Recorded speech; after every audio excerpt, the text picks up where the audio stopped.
এবার ইরানের সর্বোচ্চ নেতা আয়াতুল্লাহ আলী খামেনিকে হত্যার উদ্দেশ্যে লক্ষ্য করে হামলা চালানোর পরিকল্পনা করছে ইসরায়েল। নিউ ইয়র্ক টাইমসের এক প্রতিবেদনে বলা হয়েছে, ইরানের প্রেসিডেন্ট মাসুদ পেজেশকিয়ান ও সুপ্রিম লিডার আয়াতুল্লাহ আলী খামেনিকে লক্ষ্য করে হামলার চেষ্টা চালাচ্ছে তারা। এদিকে প্রতিশোধ নিতে আবারও ইসরায়েল জুড়ে ভয়াবহ পাল্টা ক্ষেপণাস্ত্র হামলা চালিয়েছে ইরান। হাইফা, তেল আবিব সহ ইসরায়েলের বিভিন্ন শহরে ইরানের ক্ষেপণাস্ত্র হামলায় এখন পর্যন্ত 7 জন নিহত হয়েছেন। রোববার কাতার ভিত্তিক সংবাদ মাধ্যম আল জাজিরার বরাত দিয়ে চিকিৎসক, স্থানীয় মিডিয়া এ তথ্য নিশ্চিত করেছেন।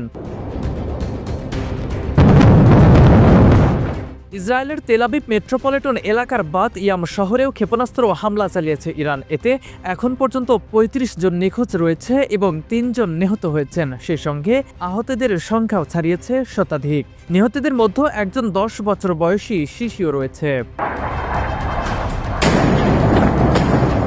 অপরদিকে ইরানে আবারও পাল্টাপাল্টি হামলা অব্যাহত রাখার দাবি ইসরায়েলি বাহিনীর। তাদের হামলায় ইরানে এখন পর্যন্ত 2 শতাধিক মানুষ নিহত হয়েছেন। নিহতদের মধ্যে ইরানের শীর্ষ সামরিক কর্মকর্তা, কমান্ডার সহ অন্তত 12 জন পরমাণু বিজ্ঞানী রয়েছেন। আন্তর্জাতিক সংবাদ মাধ্যম আল জাজিরার এক প্রতিবেদনে উঠে এসেছে, শুধু ইরানি শীর্ষ সামরিক বৈজ্ঞানিক কর্মকর্তায় নয়, বরং দেশটির সর্বোচ্চ নেতা আয়াতুল্লাহ আলী খামেনিকে হত্যার ব্যাপারে ইসরায়েলি পরিকল্পনার তথ্য প্রাথমিকভাবে নিশ্চিত। প্রতিবেদনে বলা হয়, ইরানের রাজধানী তেহরানের পাস্তুর এলাকায় ওই হামলার চেষ্টা হয়। ওই এলাকাতেই অবস্থান করেন দেশটির প্রেসিডেন্ট ও সর্বোচ্চ নেতা। হামলা প্রতিহত করতে ইরানি বাহিনী ব্যাপকভাবে আকাশ প্রতিরক্ষা ব্যবস্থা ব্যবহার করছে। সামিউল আলিম, পুন্ড্র টিভি নিউজ ডেস্ক।